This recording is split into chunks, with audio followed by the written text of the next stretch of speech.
grateful to be at the inaugural AANHPI. Now that's a lot of letters. In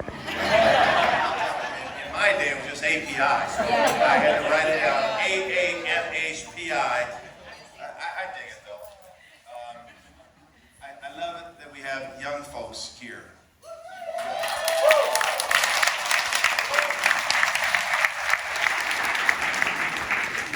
They have to see the brilliance, the richness, the diversity even within our culture.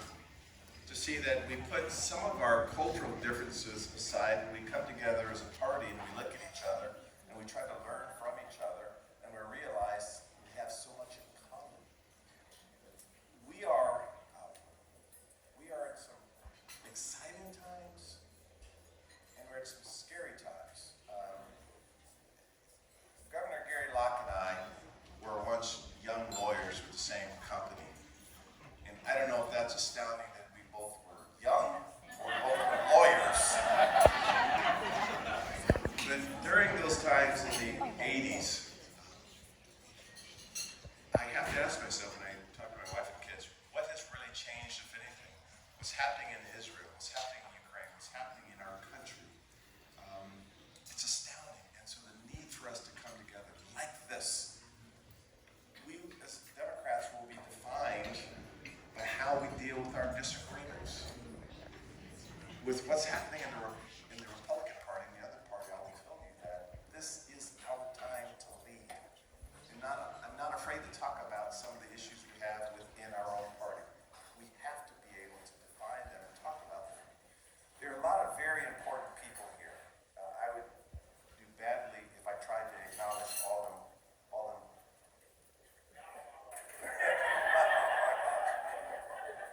My notes simply states to say that we have former governors, state senators, state representatives, port commissioners, and electeds from all walks of government here tonight. Note, Mayor Harold, if you say that, you're safe. So that's what I'm saying.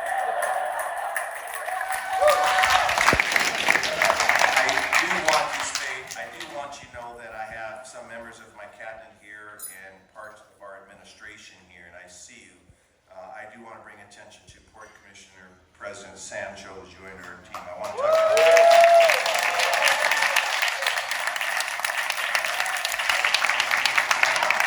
acknowledge that Deputy Mayor Greg Wong, David Kim will MC tonight, I've been told, Jennifer Chow, our Department of Neighborhoods Director, Michael Winkler Chin, again, who heads up our neighborhoods, our housing organization. We have, quite frankly, the voices of the AANHPI. It's going to roll off soon enough.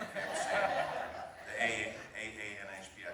All over our administration, and we're very, very intentional about that because, quite frankly, many of us will come from a country where we are the majority. We're not a minority. And when you come here, you sometimes are a minority. You understand that power is like a fist. And people with power sometimes do not relinquish it very easily. You know what it understands? The underrepresented and underserved. This common denominator in our cultural experience allows us, I think, to be extremely effective. And so as the first mayor of the city of Seattle of Asian descent, I stand proudly with you. Again, I'm seeing friends, and I keep note to self.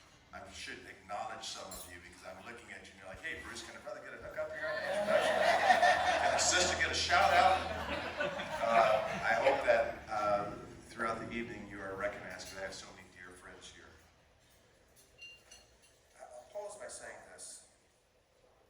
I had a little, not reluctance to come into this, I had some thoughtfulness that as a person that has identified as being biracial, many of you know that story, that I never ran as an Asian elected. I've won 4 elections. I never said, hey, vote for me because I'm Asian. I was taught to outwork everybody, to study hard, to try to speak truth to power, to try to find what I have in common with anyone. And I gotta tell you, that's such an exciting journey to talk to a Native American, to talk to a Jewish person, to talk to a Muslim person. Right now, I want to give a shout out to a person that's not here, Rami Al-Kabra. If I'm saying his name correctly. I just call him Rami. He's a council member and deputy mayor in Bothell. Some of you know him, I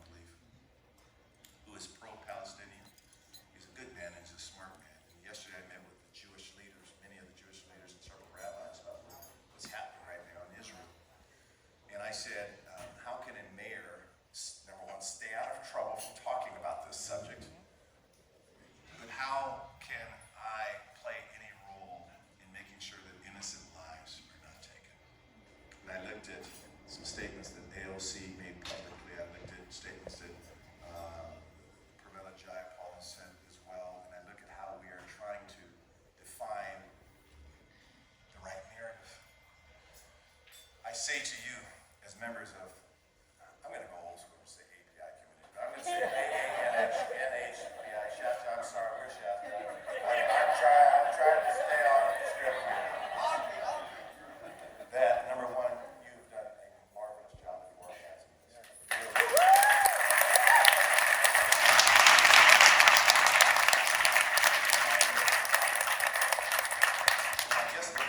And that shows no signs of stopping.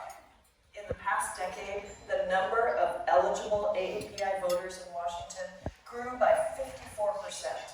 We are a community of 500,000 voters, so our power will not only be heard in Congress and in the leadership of our state party, but in races up and down the ballot.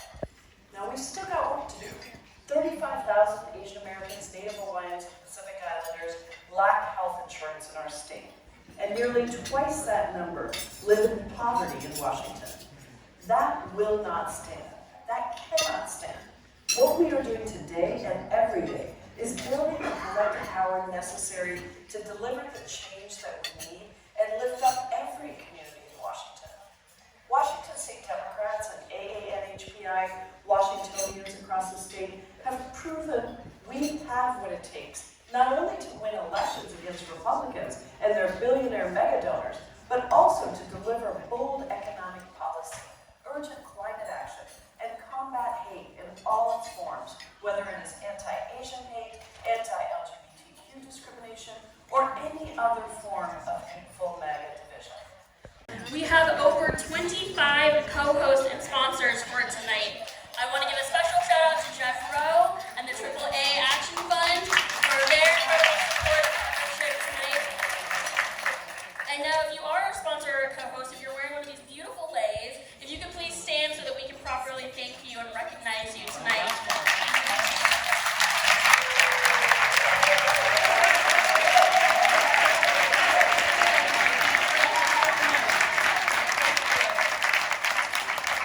And next, I want to acknowledge and thank our incredible elected officials who are in the room tonight.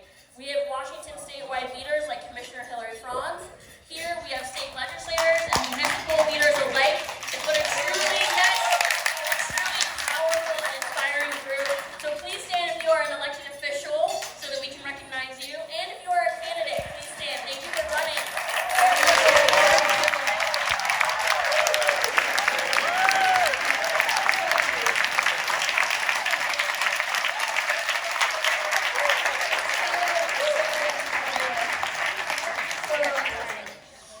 Finally, I want to acknowledge that we have not done enough to lift up Native Hawaiians and Pacific Islanders, both tonight and as a political party. We currently do not have AANHPI officials in our state, and this absolutely needs to change. And as your state party chair, I pledge to work on that and to do a lot more to make sure that we fill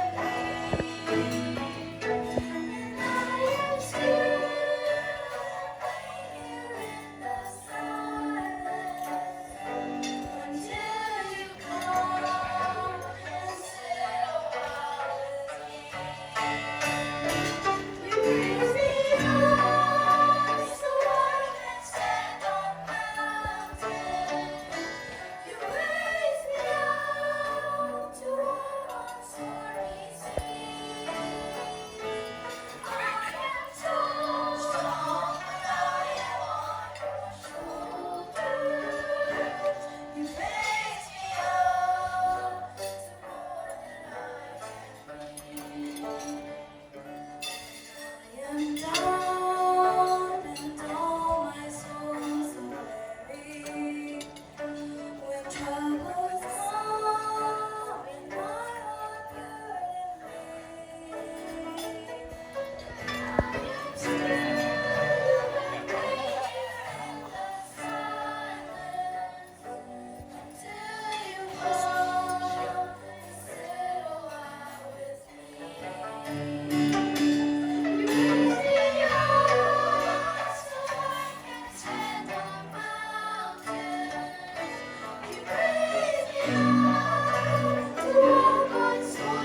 to support the leadership in a state. So let's give everybody a round of applause.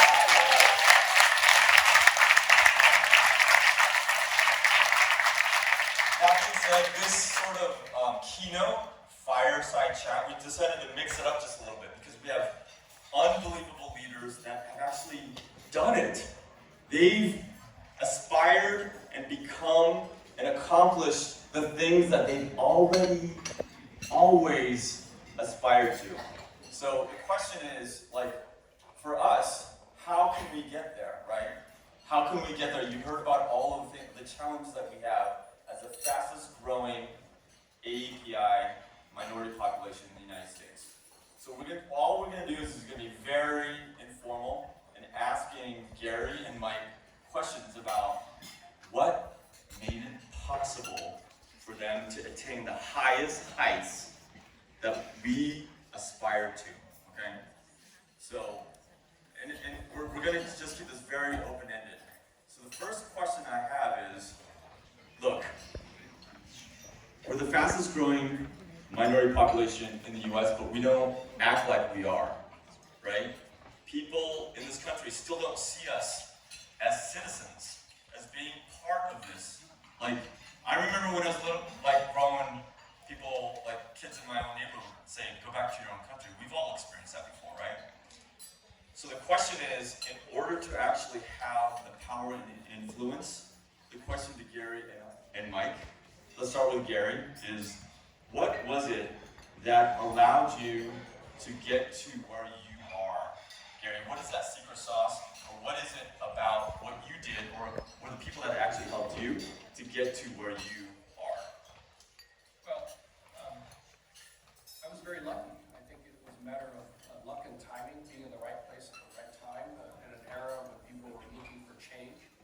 When I ran for the state legislature, I was running against a Democrat, a Democratic incumbent, a woman of color, and there were three of us challengers to the incumbent, and the traditional wisdom is that an incumbent is guaranteed 35 percentage points in the primary by virtue of incumbency, name familiarity, endorsements, et cetera, et cetera. There were three challengers to that incumbent. So if we divided the remaining 65 percentage points evenly, we'd all get about 22%. This is in the Democratic primary, and the incumbent would win. I mean, she had a good voting record, and it was endorsed by all the traditional groups, which was natural. I didn't begrudge those organizations for doing that. So what did we have to do? We had the doorbell. And many of the folks in this room were early supporters of mine, and I was a nobody. But people took a chance on me. And I think it was, my success was also made possible by others who paved the way in front of me. We had people like Dolores Sabonga, who had been on the Seattle City Council. We had people like Lem Tui, who had also been on the Seattle City Council and was now a judge. We had former state legislators like John Ng, who had been in the legislature, and even Republicans of Asian American heritage who've been in the legislature. And when you walk around and you're knocking on doors, people say, and it's not fair, but they say, oh yeah, he was a pretty good guy. Well, if he did a good job, then yeah, I'm more comfortable supporting a person of color like you as an Asian American running for office. And so I was very, very lucky. I had an incredible group of community activists and supporters who had faith in me and pushed me and critiqued me and criticized me and chewed me out if I was slacking off. And so a lot of it is luck and timing and being in the right place. But as you're going to hear, as Jeff indicated, there are many other people who helped blaze the trail. And I guess when I became governor, I was invited to all these receptions and banquets all across the country to honor me as the first Asian American governor on the mainland, the first Chinese American governor in U.S. history. And I said no to every single one of them because I wanted to be here in the state of Washington, be an effective, respected governor. And if I did a good job, hopefully that would inspire other Asian Americans to think about running for office. And just as I was able to build off of the good name, the reputation of others, including Wing Luke, that if I could do a good job, it would inspire others to run and actually make it more possible for them to win. And so that's always been my approach. And we look at it now. We now have, what, 4 senators in the state legislature who are AAPI and 8 members of the state House of Representatives. That is a huge increase from the time that I started. And we have an Asian American mayor of one of the biggest cities in the United States. We have an AANHPI Secretary of State. You know, we have so many mayors of small towns here in the state of Washington, and city council members, and school board members, deputy mayors, and the list goes on and on. So the more we have, the greater the pool to run for higher office or to run for any office, and the more and the better job we all do collectively makes it easier for others to run and to win, and also to inspire others to consider. So I just want to thank you all. Let me just, I hate to do this, but we also have a large number of former state legislators here. So I'd like all of those former state legislators to stand up. People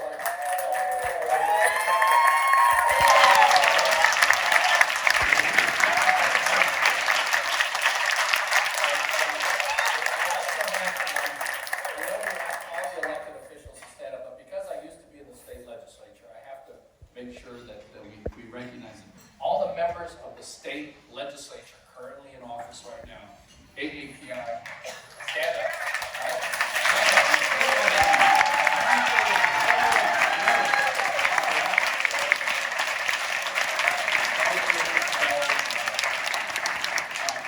So as Gary mentioned, like, we're very fortunate in this state to have so many electeds. Be just the most well connected, and people who can afford to have, you know, fundraising resources, data, technology that can run. And the party can't just be a party that is built around once in a generation, twice in a generation, actually. Exceptional candidates that can inspire and win these elections. We have to make it so that everyday people, especially in our communities, who are not connected, have the opportunity to be able to do this. And the only way we can do that is provide the resources to do that and make them that we have available. So it's not just about building that highway for one November, for one campaign, for one candidate. It's about building a strong party that is sustainable. Yes. When democracy awakens, justice wins. We saw that in 2017, and we have seen that in every single race where we flip from red to blue, and we know justice is delivered. So thank you for being here. Continue doing the great work that you do. And remember, it's all of your jobs to awaken democracy. Thank you.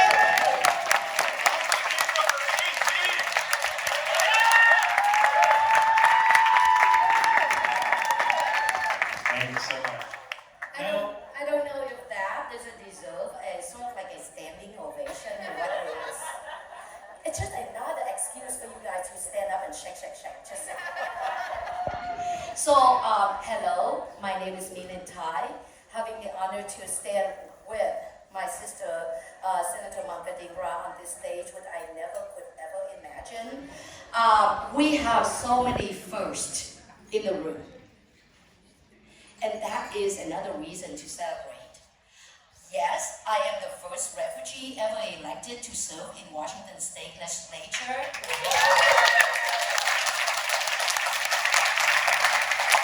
And as I say so many times, it's not about being the first, but it's about how many will that doors run open. And because, like we talk about, like those giants that we stood on their shoulders, and if you would give me the privilege of really calling out Representative Cheryl Tomiko Santos. Simply because I have to give up her, because she gave me the hardest time. On the first year in Olympia, she shaped me, and all the Asian in the room. There's a thing about you became stronger just like steel.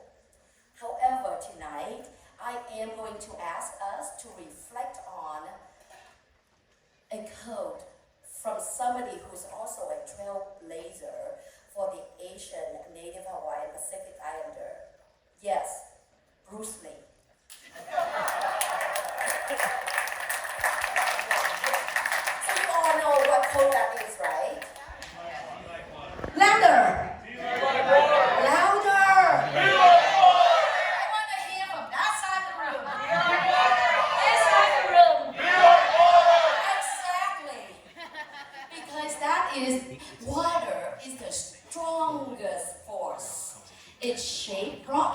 It shaped mountain. It give life.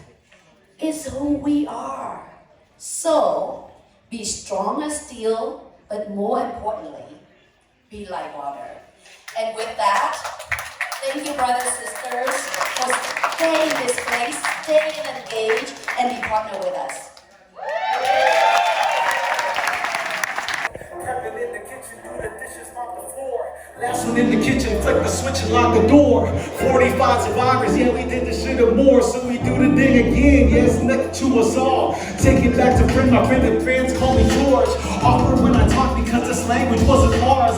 Took the shit and flipped it like the pigeon I absorbed before our family. Uprooted, packed our shit and headed north. This the messages of war, lessons from afar. Far removed from the things that came before. Simply we repeat until the shit you can't afford. Working all your life to pay the shit you can't afford. They don't know you, they just know who you are. They don't know you, they just know who you are. They control you if you let them, but I'll never carry forth. Got my shield, got my armor, got my weapon, cause this war never ends. My people still remain, war never ends. Imagine better things, staying moving place to place, a common plate of refugees. Bloody archipelagos, an island to the stream. Never reaching for the destined of the stream. Started reaching for the stars, settle somewhere in between. Basic nature taking over, my wrath has never been lower. Cowards are getting bolder, soldiers are getting older. Told them about these cycles we go through and how they cycle. Either upward or downward, depending if this go viral. This the messages of war, lessons from afar. Far removed from the things that came before. Shit that we repeat until the shit you can't ignore. Working all your life to pay for things you can't afford. They don't know you, they just know who you are. They don't know you, they just giving you scars and they'll control you if you let them, but I'll never carry forth. Got my shield, got my armor, got my weapon. Yeah, we gotta do better. Yes, we gotta do better. Say it with me, come on. Say we gotta do better. Say we gotta do better. Say we gotta do better. West Coast.